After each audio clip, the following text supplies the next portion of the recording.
Pemberian vaksinasi COVID-19 booster kedua atau suntikan keempat bagi tenaga kesehatan. Keputusan ini diambil di tengah lonjakan kasus COVID-19 akibat varian Omikron BA4 dan BA5. Vaksinasi COVID-19 dosis keempat ini diprioritaskan kepada tenaga kesehatan sebagai garda terdepan yang menghadapi pasien di tengah resiko tinggi paparan virus. Penyuntikan booster kedua ini dilakukan minimal 6 bulan setelah vaksinasi booster pertama. Namun sejak kebijakan ini berlaku 29 Juli, penyuntikan booster kedua ini belum dilaksanakan. Di Jakarta, Dinas Kesehatan masih menunggu petunjuk teknis berikut pengaturan jenis dan dosis vaksin dari Kementerian Kesehatan. Penambahan fitur pada aplikasi Peduli Lindungi juga masih disiapkan, termasuk soal sistem tiket untuk booster kedua agar sertifikatnya bisa tercatat di Peduli Lindungi. Saudara, untuk mengetahui informasi lebih lengkap terkait dengan vaksinasi atau vaksin keempat ini, kita bergabung dengan juru bicara Kementerian Kesehatan, Dokter Spesialis Paru Muhammad Syahril. Selamat siang, Dokter Syahril. Siang, Mbak Nilo. Selamat siang semua pemirsa. Mudah-mudahan kita semua sehat.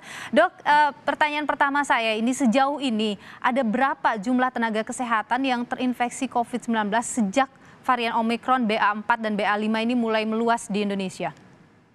Data pastinya kami belum dapat, artinya apa?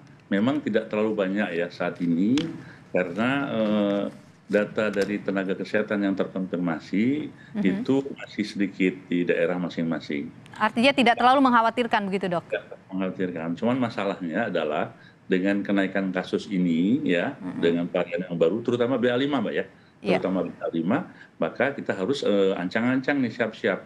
Artinya ini risiko akan terjadi pada semua orang dan saat ini diprioritaskan kepada yang risiko tinggi. Di antaranya adalah tenaga kesehatan, nanti akan berlanjut ke usia lanjut, kemudian komorbid dan juga pelayan di fasilitas publik ya. Oke, sudah mulai jalan Dok pemberian vaksin untuk tenaga kesehatan ini, karena seperti di Jakarta kabarnya ini belum juga karena masih menunggu petunjuk teknis begitu. Ya, surat edarannya sudah disampaikan ke seluruh dinas kesehatan dan seluruh rumah sakit yang ada di Indonesia. Memang perlukan persiapan. Cuman beberapa rumah sakit yang seperti di Jakarta, di pamannya di Sulianti Saroso sudah siap. Memang masalahnya ini kita tidak langsung teraplikasi dengan Peduli Lindungi. Jadi kita pakai manual dulu, dan biasanya tenaga kesehatan itu ada di rumah sakit masing-masing, Mbak. Jadi sudah tercatat di sana. Dan nanti pada gilirannya mungkin hari Senin kita sudah bisa memindahkan secara digital melalui Peduli Lindungi. Oke, jadi Dok, pastinya kapan tenaga kesehatan ini akan mendapatkan dosis keempat vaksin ini secara menyeluruh di Indonesia? Sebetulnya sejak kemarin sudah bisa. Sudah bisa, oke. Sudah bisa, dan saya sampaikan ke seluruh tenaga kesehatan dan rumah sakit yang melayani, lakukan saja, layani. Karena vaksinnya ada, tenaganya ada, masalah administrasi saya kira bisa dibuat secara manual. Jadi sambil jalan vaksinasinya, sistem yang lain juga sambil disiapkan. Untuk jenis vaksinnya apa Dok yang diberikan untuk booster kedua ini? Sama ya dengan yang ketiga, cuman nanti ada padanannya ya. Tidak umpamanya Sinovac itu ada yang pas ya, yang setengah dosis atau satu dosis. Kemudian kalau dia Moderna harus Moderna, Pfizer dan seterusnya. Jadi sudah ada daftarnya. Kita akan menanyakan vaksin booster yang pertama apa, maka nanti booster keduanya bisa ada pilihan dan juga tergantung vaksin yang tersedia. Oke, dan maksimal itu berapa lama setelah vaksin booster pertama diterima, Dok? Baru boleh booster kedua ini? Itu sebaiknya adalah minimal 6 bulan ya. Minimal 6 bulan. Sekarang ini tenaga kesehatan kan sudah ada yang 10 bulan, 12 bulan. Jadi memang mereka ini harus kita berikan perlindungan khusus ya, karena saat ini sedang naik kasus gitu ya, Mbak. Dok, kalau kita bicara soal efikasi dari vaksin, termasuk juga soal keamanan, apakah memang sudah ada studi begitu yang diakui secara global di dunia mengenai vaksin dosis kedua ini? Booster kedua maksud saya. Sudah, Mbak. Sudah ada. Sudah ada 12 negara yang sudah melakukan ya, dan kita adalah satu negara yang berikutnya. Jadi vaksin yang sudah disiapkan ini sudah melalui uji efikasi dan melalui persetujuan BPOM sekaligus rekomendasi dari Komite Ahli Imunisasi Nasional. Jadi memang sudah direkomendasikan oleh WHO ya, Dok?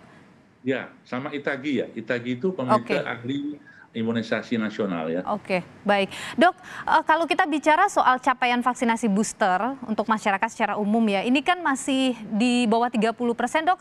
Koreksi kalau saya salah. Bagaimana, Dok, mengejar capaian ini sambil juga mengejar untuk booster kedua bagi para tenaga kesehatan ini? Betul. Jadi kami ingin sampaikan prioritas utama seluruh masyarakat adalah vaksin booster pertama, Mbak ya. Jadi booster vaksin ketiga atau booster 1. Karena kita baru 26,8%, target kita atau capaian yang ingin kita capai adalah 50% lebih. Nah, itu bagi seluruh masyarakat yang belum booster pertama ini supaya segera melakukan booster. Sementara nanti beriringan dengan booster kedua atau vaksin keempat untuk tenaga kesehatan dan nanti akan diikuti oleh kelompok risiko tinggi yang lain gitu, Mbak.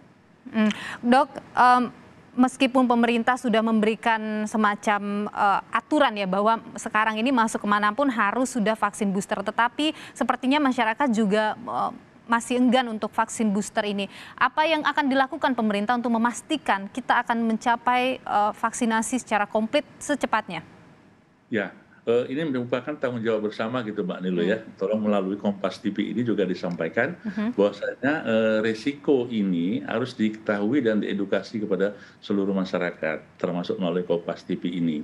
Nah, apabila komunikasi risiko yang akan tadi kita sampaikan, yang kedua adalah menggerakkan seluruh stakeholder yang terkait, mulai dari pusat sampai ke daerah. Apalagi kita ada gerakan sentra vaksinasi yang dulu sangat bagus oleh TNI, Polri, media, swasta, dan sebagainya. Nah, saat ini saya kira melalui budaya paternalistik itu Mbak Nilo ya, kita ajak seluruh pemimpin di daerah, camat, lurah, bupati, kemudian gubernur, kepala instansi untuk bisa kita bersama-sama ini menjadi tanggung jawab kita karena risiko yang akan terjadi gitu ya. Baik, semoga kita semua sadar ya, masyarakat juga sadar pentingnya vaksinasi booster ini. Dokter spesialis sama prokes ya Mbak ya. Sama prokes, betul sekali. Dokter, terima kasih Dokter Muhammad Syahril, dokter spesialis paru yang juga adalah juru bicara Kementerian Kesehatan. Sehat selalu, Dok. Ya, sampai jumpa. Sampai jumpa, Dok.